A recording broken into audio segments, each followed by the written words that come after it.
Olá! Nessa aula, nosso tema são os principais pensadores que influenciaram os currículos da educação infantil. Nosso objetivo é conhecer esses principais pensadores que influenciaram os currículos da educação infantil e suas contribuições. A influência dos pensadores para o currículo da educação infantil pode ser observada nas políticas e principalmente nas práticas pedagógicas desenvolvidas nas escolas. Daí, a importância de conhecermos as principais ideias desses pensadores que tanto contribuíram para a educação infantil. Mas quem são esses pensadores? São eles Comênios, Pestalozzi, Froebel, De Crowley, Montessori, Dewey, Freinet e Malaguzzi. Vamos saber mais sobre cada um deles. Iniciamos por Comênios. Seu nome completo era Jan Amos Komensky e ele é considerado o pai da didática moderna. Comênios nasceu em 1592 na antiga Tchecoslováquia, país hoje chamado de República Eslováquia. Foi teólogo e educador. Comênios tinha como princípio ensinar tudo a todos. Acreditava na educação formal de crianças que deveria começar pelas experiências sensoriais. Segundo ele, as experiências do cotidiano deveriam ser o ponto de partida de um método pedagógico que precisaria ser ágil e eficiente para não cansar as crianças. Acreditava que um método eficiente deveria promover a educação com prazer para os professores e para as crianças. Uma frase que ilustra o pensamento de Comênios é a seguinte: as escolas são oficinas de humanidade, contribuindo para que os homens se tornem verdadeiramente homens. Famoso e prestigiado, Comênios morreu em 1671, na cidade de Amsterdã. O segundo pensador que estudaremos nessa aula é Pestalozzi. Pestalozzi nasceu em 1746, na Suíça. Professor e educador, Pestalozzi foi influenciado pela leitura do Emílio, de Rousseau. Acreditava que as crianças pobres eram tão capazes de aprender e desenvolver habilidades de solução de problemas quanto as crianças de famílias ricas. Em seu método, partia do conhecido para chegar ao desconhecido, do concreto ao abstrato, do particular ao geral. Acreditava que o mais importante não é ensinar determinados conhecimentos, mas desenvolver a capacidade de percepção e observação dos alunos. Observamos aqui a semente do que conhecemos hoje como aprender a aprender. Pestalozzi aboliu os castigos corporais tão comuns em sua época, pois acreditava que a liberdade, e não a imposição, caracterizava o ato de aprender. Aboliu também as recompensas por bom comportamento e por aprendizagens. Morreu na Suíça em 1827. Nosso próximo pensador é Froebel. Froebel nasceu na Alemanha em 1782. Foi discípulo de Pestalozzi, do qual adotou a noção do significado do brinquedo ao ar livre. Apesar da influência de Pestalozzi, Froebel tornou-se totalmente independente e crítico, formando seus próprios princípios educacionais. Esse pensador é conhecido como o fundador do primeiro jardim de infância em 1837. Suas ideias reformularam a educação, pois tinham por base a brincadeira, a atividade lúdica e a participação das famílias nas relações humanas. Para Froebel, o brincar seria um meio mais adequado para introduzir as crianças no mundo da cultura e na sociedade. Mas acreditava que a criança não se reduz somente a brincar. Para ele, são três as bases de operação da criança: a ação, o brincar e o trabalho. Acreditava que o brincar é o método básico da aprendizagem. Brincar é o fim e o meio.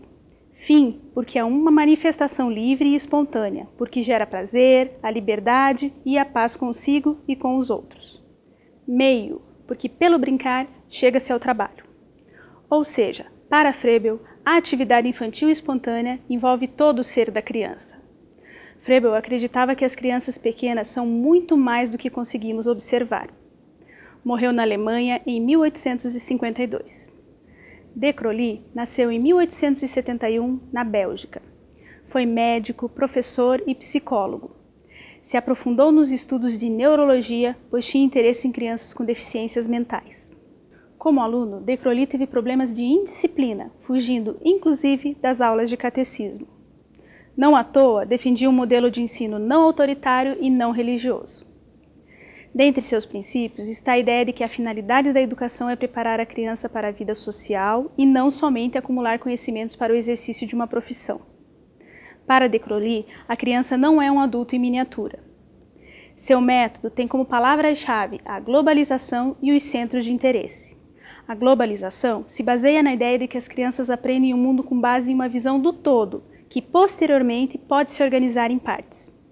Esse princípio está na base do chamado método global de alfabetização, por exemplo. Já os centros de interesse são grupos de aprendizado organizados segundo as faixas de idade ou o desenvolvimento cognitivo dos estudantes. Nesses centros, os alunos escolhem o que querem aprender. Seu método está centrado na atividade, método ativo, e tem 3 etapas: observação, associação e expressão. A observação é entendida como uma atitude constante no processo educativo. Já a associação é que permite que o conhecimento adquirido pela observação seja entendido. A expressão faz com que a criança compartilhe o seu aprendizado. De Crowley morreu em 1932 na região de Bruxelas. Maria Montessori é a nossa próxima pensadora. Montessori nasceu em 1870 na Itália. Foi médica, cientista, psiquiatra, psicóloga, filósofa, educadora, feminista e humanista. Foi a primeira mulher a se formar no curso de medicina na Itália. Montessori interessou-se inicialmente pelo trabalho com crianças com necessidades especiais. Foi com elas que desenvolveu os materiais e procedimentos que mais tarde utilizou com as crianças sem nenhum comprometimento. Montessori acreditava que para aprender a criança precisa manusear as coisas. Para ela, o aluno é o protagonista de sua educação e o professor, o dirigente da aprendizagem. Em relação aos conteúdos, Montessori defendia que fossem apresentados de forma sequenciada e dosificada, e em um ambiente organizado. Apesar dessa estruturação indicada, os principais princípios da educação infantil para Montessori eram a liberdade, a atividade e a individualidade. Uma frase que ilustra seu pensamento é a seguinte: ninguém pode ser livre a menos que seja independente. Portanto, as primeiras manifestações ativas da liberdade individual da criança devem ser guiadas de tal maneira que, através dessas atividades, a criança possa estar em condições de chegar à independência. Montessori faleceu em 1952, nos Países Baixos. O próximo pensador é John Dewey. Dewey nasceu em 1859, nos Estados Unidos. Foi filósofo, professor e precursor da visão pragmatista. Foi a principal figura do movimento da educação progressista norte-americana, pioneiro em psicologia funcional e um dos contribuidores da Enciclopédia Unificada da Ciência. A ideia básica do pensamento de John Dewey sobre a educação está centrada no desenvolvimento da capacidade de raciocínio e espírito crítico do aluno. Proporcionar às crianças experiências em primeira mão sobre situações problemáticas que surjam das experiências das próprias crianças é o princípio da proposta de Dewey para a educação. Segundo esse pensador, a experiência educativa deveria seguir alguns pontos essenciais: que o aluno esteja numa verdadeira situação de experimentação, que a atividade interesse o aluno, que haja um problema a resolver e que o aluno possua os conhecimentos para agir diante da situação e que tenha a chance de testar suas hipóteses. A frase de Dewey que melhor ilustra seu pensamento é a seguinte: a criança não chega à escola como um quadro de giz limpo e passivo, onde os professores podem escrever as lições de civilização. Ao lá entrar, já é intensamente ativa e a função da escola é tomar essa atividade e orientá-la. Dewey faleceu em 1952, aos 92 anos, em Nova York. Outro pensador que merece destaque é Freinet. Nascido na França em 1896, Freinet sobreviveu às 2 guerras mundiais. Freinet defendeu a educação laica democrática, na qual as crianças aprendam cidadania, o amor às ciências e às atividades manuais. Propôs a organização dos espaços de maneira a encorajar as crianças a cooperarem em oficinas organizadas, oficinas de leitura, música, comunicação gráfica, e a se encontrar para planejar, avaliar e expor os trabalhos. Para ele, tanto o trabalho quanto o jogo são atividades educativas. A pedagogia de Freinet se fundamenta em 4 eixos. O primeiro eixo é a cooperação, necessária para que o conhecimento seja construído comunitariamente. O segundo eixo é a comunicação, que tem como objetivo normalizar, transmitir e divulgar o conhecimento. O terceiro eixo é a documentação, necessária para o registro diário dos fatos históricos, no chamado livro da vida, que é o caderno no qual os alunos registram suas impressões, sentimentos, pensamentos de diferentes formas. O quarto eixo é a afetividade, entendida como o vínculo entre as pessoas e das pessoas com o conhecimento.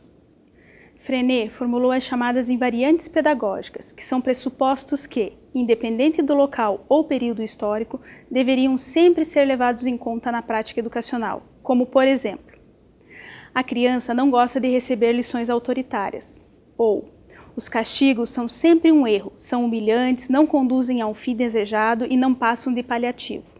Ou ainda, a sobrecarga das classes constitui sempre um erro pedagógico. Algumas atividades pensadas por Freinet são bastante difundidas até hoje. É o caso das aulas passeio ou estudo de campo, dos cantinhos pedagógicos, do jornal escolar e das trocas de correspondências entre escolas. Freinet morreu em 1966, na França. O último pensador que estudaremos é Malaguzzi. Loris Malaguzzi nasceu na Itália em 1920. Foi pedagogo, psicólogo e professor. Para ele, não existem disciplinas formais. As atividades pedagógicas devem ser desenvolvidas em projetos criados a partir das ideias dos alunos.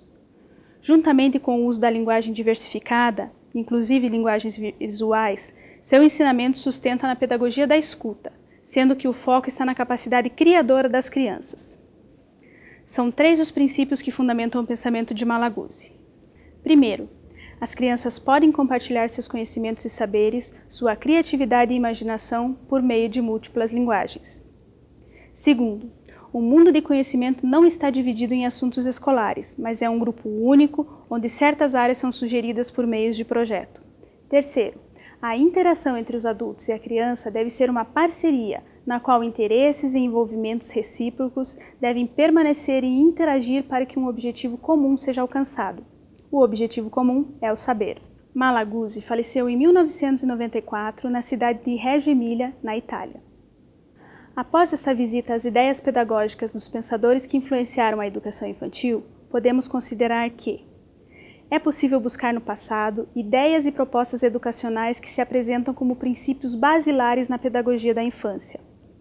Também é possível afirmar que muitas ideias e propostas que ainda fundamentam a pedagogia da infância precisam ser superadas.